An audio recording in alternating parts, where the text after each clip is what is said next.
Hola, ¿qué tal? Es un gusto estar aquí con ustedes para este nuevo análisis. Hoy vamos a sumergirnos en algo que, la verdad, es una verdadera maravilla de la biología humana, nuestro sistema respiratorio automático.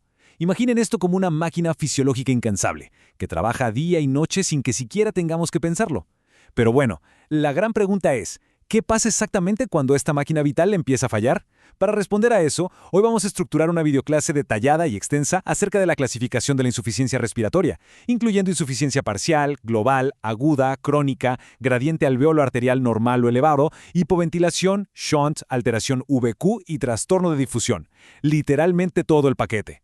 Vamos a construir juntos un árbol de decisión diagnóstica paso a paso. Así que, arranquemos. Para organizarnos súper bien, esta será nuestra ruta de hoy. Empezamos con los conceptos básicos, luego pasamos a la clasificación operativa y temporal, de ahí saltamos al gradiente AA, revisamos los gradientes normales y elevados y finalmente cerramos con la prueba de oxígeno. Muy sencillo. Vamos directo a la sección 1. Conceptos básicos. La base de la mecánica respiratoria. A ver, antes de poder diagnosticar cualquier cosa, necesitamos entender muy bien a qué nos estamos enfrentando. Fíjense que el punto crucial de la insuficiencia respiratoria no es simplemente decir hay dificultad para respirar, no. Clínicamente hablando, es la incapacidad total del sistema para mantener niveles de oxígeno y dióxido de carbono que logren cubrir los requerimientos metabólicos. Ese es el corazón del problema. Nuestro cuerpo tiene una demanda metabólica basal, o sea, requiere un suministro constante de energía nada más para mantener los órganos funcionando. Entonces, cuando el sistema respiratorio ya no da abasto para entregar el oxígeno necesario o no logra barrer el dióxido de carbono lo suficientemente rápido para igualar esa demanda interna, bueno, ahí es cuando cruzamos la línea roja hacia la insuficiencia. Para visualizar exactamente dónde ocurren estas fallas, tenemos que dividir la anatomía en dos grandes cubetas funcionales. Imaginen que el sistema respiratorio es como una herrería antigua. Por un lado tenemos la bomba de ventilación. Este sería el fuelle mecánico, compuesto por la parrilla costal, ese músculo poderosísimo que es el diafragma, y los músculos accesorios del cuello y tórax. Su único trabajo es crear presión negativa para jalar el aire hacia adentro y luego empujarlo hacia afuera. Por otro lado, tenemos la membrana de intercambio gaseoso. Esta es una barrera microscópica súper delicada, justo donde la superficie del alvéolo se abraza con los capilares sanguíneos. Entonces, si el problema es de fuerza física para mover el aire, falla la bomba. Pero si el problema está en cruzar esa pequeña frontera hacia la sangre, lo que falla es la membrana. Pasamos a la sección 2. Clasificación operativa y temporal. Básicamente estableciendo las reglas del juego. ¿Cómo categorizan los médicos esta falla en tiempo real? Vamos a verlo. Operativamente, dividimos la insuficiencia en dos. Primero, la falla parcial. Esta ocurre cuando la presión parcial de oxígeno cae por debajo de los 60 milímetros de mercurio. Pero ojo, el dióxido de carbono se mantiene controlado. Ahora, en el otro extremo tenemos la falla global, donde no solo el oxígeno se desploma por debajo de 60, sino que el dióxido de carbono se empieza a acumular de forma peligrosa, superando los 50 milímetros de mercurio.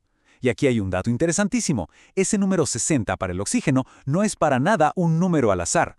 Resulta que, a los 60 milímetros de mercurio, la curva de saturación de la hemoglobina pierde estabilidad y cae en picada. Literalmente, la saturación baja del 90%, lo que significa que el suministro de oxígeno a los tejidos entra en un estado crítico. Ahora bien, además de medir los gases, esta falla también se clasifica en el tiempo, ya sea como aguda o crónica. Y entender esta línea de tiempo es súper importante, porque nos revela qué está intentando hacer el cuerpo para salvarse. En un evento agudo, que pasa en cuestión de horas o un par de días, el cuerpo no tiene ni tiempo de reaccionar. Eso suele llevar a cambios drásticos en el pH de la sangre, como una acidosis respiratoria severa. Pero en la insuficiencia crónica, que se cocina a lo largo de meses o hasta años, órganos clave como los riñones tienen tiempo de meter las manos y compensar, reteniendo bicarbonato para tratar de estabilizar el equilibrio general. Es una estrategia de supervivencia fascinante. Sección 3. El gradiente alvéolo arterial. La herramienta deductiva definitiva.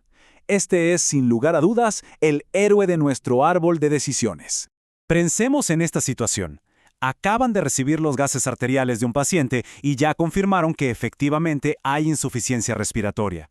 Inmediatamente surge una pregunta enorme, con docenas de posibilidades médicas sobre la mesa, desde un coágulo hasta una debilidad muscular. ¿Cómo descubrimos dónde empezó exactamente el problema? O sea, ¿cómo separamos las fallas de nuestro fuelle mecánico de las averías en nuestra membrana de intercambio? Pues la respuesta, por increíble que parezca, está en calcular un solo número, el famoso gradiente AA. Básicamente este cálculo compara la cantidad de oxígeno que estimamos que hay adentro de los alvéolos con la cantidad que realmente logró llegar a la sangre arterial. Y la fórmula es súper sencilla. La edad del paciente dividida entre 4 más 4.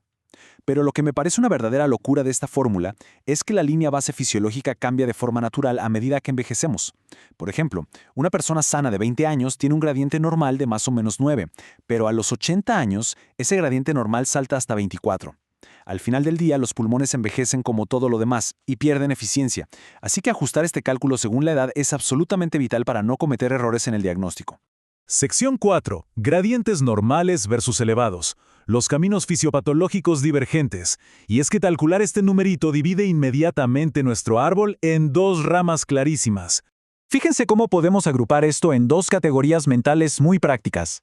Si resulta que el gradiente es completamente normal para la edad del paciente, las causas generales casi siempre apuntan a una hipoventilación o al simple hecho de estar respirando aire con baja presión de oxígeno, como cuando estamos en altitudes muy elevadas.